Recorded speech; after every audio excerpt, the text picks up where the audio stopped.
എല്ലാവരും ഇങ്ങ് വന്നാട്ടെ. മാഷിന് വേണ്ടി നമുക്ക് ഒന്നുകൂടെ പാടാം. ഇനിയും കണ്ണുകൾ അടച്ചാട്ടെ. നിങ്ങൾ കണ്ണടയ്ക്കും. ഞാനും കണ്ണുകൾ അടയ്ക്കും. എല്ലാവരും കണ്ണുകൾ അടയ്ക്കും. ഞങ്ങളും കണ്ണടയ്ക്കും. എല്ലാവരും കണ്ണുകൾ അടച്ചാട്ടെ.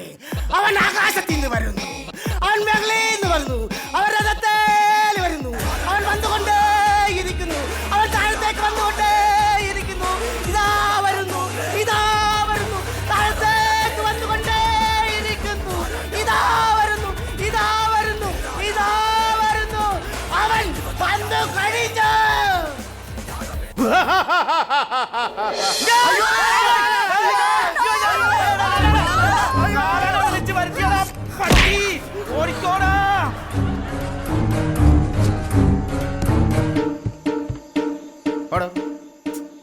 വിളിക്കുന്നു.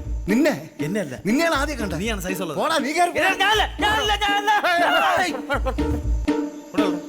പിള്ളേരും കുട്ടികളൊക്കെ ഉണ്ട്. പരാധീനക്കാരനാണ്. രഹസ്യമായിട്ട് വരണമുണ്ട്. അതിലുണ്ട് പിള്ളേർ. കാല് പിടിച്ച് പറയാണ്, പ്രളയമൊക്കെ വന്നിട്ട് 5 പൈസ ഇല്ല കയ്യിൽ, കടവും ധനമൊക്കെയാണ്. അഥവാ അങ്ങനെ ഇവിടെ നിന്ന് ആരെങ്കിലും കൊണ്ടുപോകണമെങ്കിൽ ടൂർ പോകാൻ കണക്കിന് 2 പേര് അവിടെ ഇപ്പോൾ ഉണ്ട്. അവരെ കൊണ്ടുപോകും പ്ലീസ്. എടാ ഇതൊക്കെ എന്റെ അടുത്ത് പറയണേ. ഇത് എടാ ഞാൻ കാലനല്ലെന്ന്. പിന്നെ ഞാൻ മാഷിന്റെ ഒരു അകന്ന ബന്ധുവാണ്. കൂടാതെ ബാല ആർട്ടിസ്റ്റും തീക്കുണ്ടം ശശികുമാർ. ഒറ്റയ്ക്ക് അങ്ങ് പോയാ മതി മോളിലോട്ട്. അതല്ലാന്ന്. ഏതല്ലെന്ന്?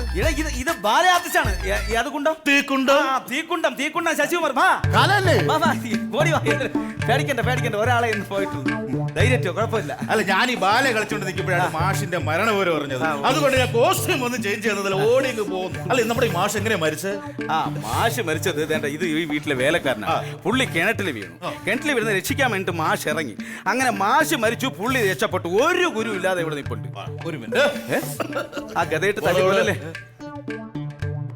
ഒരു വേള ഒരുവരപ്പോ ചിത്തഭ്രമം സംഭവിക്കുന്നുവോ അവരപ്പോ പിച്ചുകയും മാതുകയും ചെയ്യും. അതിപ്പോ എവിടെ പറയേണ്ട കാര്യം? അല്ല, ഞങ്ങൾ ബാലേക്കാർ അങ്ങനെ ഒരു 5 ഡയലോഗ് പറഞ്ഞിട്ട് തല്ലാറുള്ളൂ.